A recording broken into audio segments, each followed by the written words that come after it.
गौतम बुद्ध, जिन्हें सिद्धार्थ गौतम के नाम से भी जाना जाता है, उन्होंने संसार के दुखों और उन दुखों के समाधान के लिए अपने पूरे जीवन को समर्पित कर दिया। उनकी तपस्या और ध्यान की यात्रा के दौरान एक महत्वपूर्ण घटना घटित हुई, जिसने उनके जीवन को एक नया मोड़ दिया। यह घटना सुजाता नाम की एक लड़की के साथ जुड़ी हुई है। सिद्धार्थ, जो राजकुमार से सन्यासी बने, उन्होंने दुनिया के दुखों को समाप्त करने के लिए सत्य की खोज शुरू की। वे अपनी यात्रा के दौरान अनेक गुरुओं से मिले और उन्होंने विभिन्न विधियों का अभ्यास किया। अंत में उन्होंने कठोर तपस्या का मार्ग अपनाया और निरंजना नदी के किनारे एक पीपल के वृक्ष के नीचे ध्यान में मग्न हो गए। सिद्धार्थ ने अपनी तपस्या को चरम सीमा पर पहुंचाया। वे दिन रात ध्यान में लीन रहते, बहुत कम भोजन ग्रहण करते। उन्होंने अपने शरीर को बहुत ज़्यादा कष्ट दिए, जिससे उनकी शक्ति और ऊर्जा क्षीण हो गई। धीरे धीरे उनकी स्थिति इतनी खराब हो गई कि वे शारीरिक रूप से बहुत कमज़ोर हो गए। एक दिन पास के गांव में रहने वाली सुजाता नाम की एक लड़की निरंजना नदी के किनारे आई। वह भगवान वृक्ष को दूध और खीर का प्रसाद चढ़ाने आई थी। सुजाता ने अपने मन में मान लिया था कि उसकी मनोकामना पूरी हो गई है और यह प्रसाद वह भगवान को धन्यवाद देने के लिए चढ़ाने आई थी। जब सुजाता ने पेड़ के नीचे अत्यंत कमज़ोर व्यक्ति को देखा तो उसका हृदय द्रवित हो उठा। उसे यह समझ में आ गया कि वह व्यक्ति अत्यधिक कष्ट में है और उसे सहायता की आवश्यकता है। सुजाता ने अपने हाथ में रखी खीर का कटोरा उस व्यक्ति की ओर बढ़ा दिया। सुजाता ने बड़े आदर और श्रद्धा के साथ सिद्धार्थ को खीर का कटोरा दिया और कहा, महाशय, कृपया इस खीर को ग्रहण करें। यह आपके शरीर को शक्ति और ऊर्जा प्रदान करेगी। सिद्धार्थ ने सुजाता की ओर देखा। उसने उसकी आंखों में सच्ची करुणा और दया देखी। उन्होंने सुजाता के दिए हुए खीर के प्रसाद को स्वीकार किया और धीरे धीरे उसे ग्रहण कर लिया। खीर का सेवन करने से उनकी कमजोरी कम हो गई और उनके शरीर में एक नई ऊर्जा का संचार हुआ।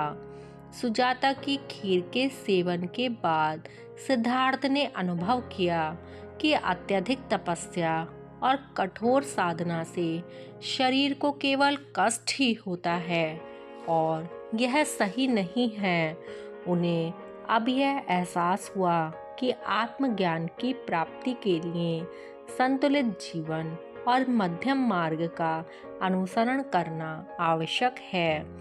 इस घटना ने सिद्धार्थ को यह सिखाया कि अत्यधिक कठोरता और आत्मसंयम के बजाय एक संतुलित जीवन जीना ही सही मार्ग है।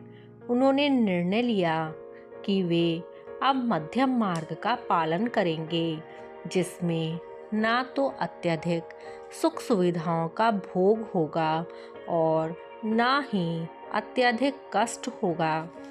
सुजाता की दी हुई खीर ने सिद्धार्थ को एक नई दिशा दी और उन्होंने अपनी साधना को अब एक नए दृष्टिकोण से देखना शुरू किया।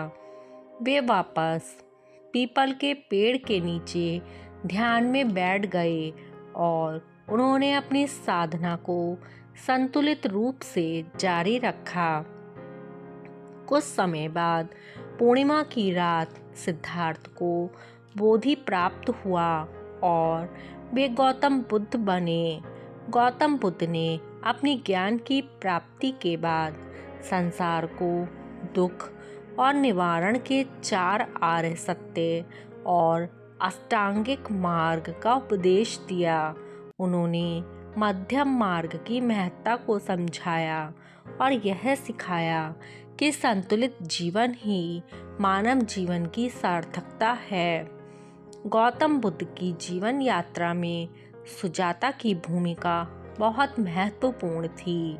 सुजाता ने न केवल उन्हें शारीरिक पोषण दिया बल्कि उनकी आत्मिक यात्रा को भी दिशा दी।